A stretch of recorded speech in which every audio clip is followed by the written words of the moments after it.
Allez, une dernière petite vidéo pour commencer le Grand 3 et expliquer en quoi finalement les grandes découvertes vont permettre aux Européens notamment de disposer d'une meilleure connaissance du monde. Alors, pourquoi est-ce que les Européens connaissent une meilleure connaissance du monde? Petit 1, parce que la géographie du monde est mieux maîtrisée. On a vu que à l'orée de l'époque moderne, à la fin du Moyen-Âge, le monde connu, c'est le monde méditerranéen. Et que quand les Européens vont chercher vers l'ouest de nouvelles routes pour les mener en Asie, eh bien finalement, leur connaissance du monde, elle est extrêmement vague. Elle donne lieu à des erreurs qui amènent un Christophe Colomb à penser qu'il a effectivement mis les pieds en Asie. Or, ces explorateurs qui tâtonnent, qui mettent le pied sur des territoires que les Européens n'ont jamais abordés avant, eh bien, ça va permettre d'améliorer les connaissances et notamment, on constate une progression et des progrès assez importants en matière de cartographie. Les cartes vont sur 2 siècles être considérablement précisées et améliorées. Et à ce petit jeu, ce sont les Portugais qui sont extrêmement doués et qui vont faire progresser cette connaissance, la connaissance de la cartographie. C'est ce que vous voyez dans le document 1, page 112 notamment de votre manuel, avec justement les fameux portulans qui progressent et qui sont de plus en plus précis. Alors, dans le diaporama que je vous envoie, on constate notamment des progrès extrêmement importants entre la carte de Valdès-Müller de 1507, qui donne déjà une représentation assez précise de l'Europe, de l'Afrique, puisque à cette date, on commence à bien connaître les contours de l'Afrique. On connaît bien, notamment sur cette carte, regardez bien la diapo numéro 14, l'Inde, notamment le sous-continent indien. Mais on constate que l'Amérique, elle, a un tracé qui est très imprécis.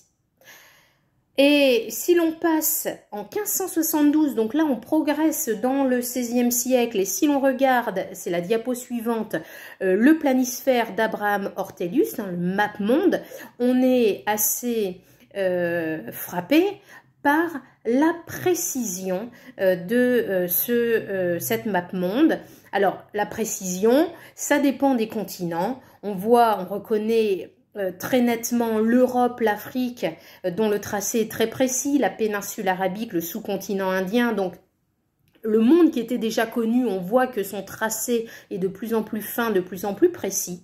Et l'on constate également que tout ce qui relève de l'Amérique centrale et de l'Amérique du Nord pour la côte atlantique est extrêmement précis. On a par contre un sous-continent américain qui est lui assez imprécis.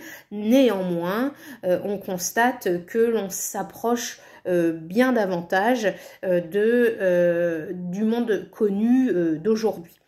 On voit bien que certains espaces ne sont pas encore représentés en 1572 ou sont mal connus. C'est le cas du nord et de l'extrême sud, donc de l'Amérique. Donc, meilleure connaissance géographique avec ces magnifiques portulans et ces magnifiques cartes que vous pouvez observer. Le deuxième élément que l'on constate, et c'est le petit 2, c'est qu'il y a un échange de savoir. C'est comme dans la Méditerranée au XIIe et XIIIe siècle, tel que nous l'avons pu étudier. Il n'y a pas qu'une question d'exploitation des ressources, même si c'est très important.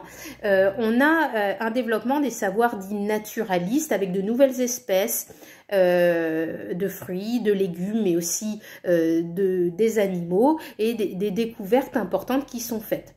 Vous avez un historien qui s'appelait Alfred Crosby, son nom apparaît sur la diapo numéro 16, et cet historien parle d'échanges colombiens, à savoir qu'un certain nombre de produits des plantes américaines ont été découvertes par les Européens, notamment l'ananas, notamment le pétain, c'est-à-dire P-E accent aigu T-U-N, c'est-à-dire donc le tabac, le manioc.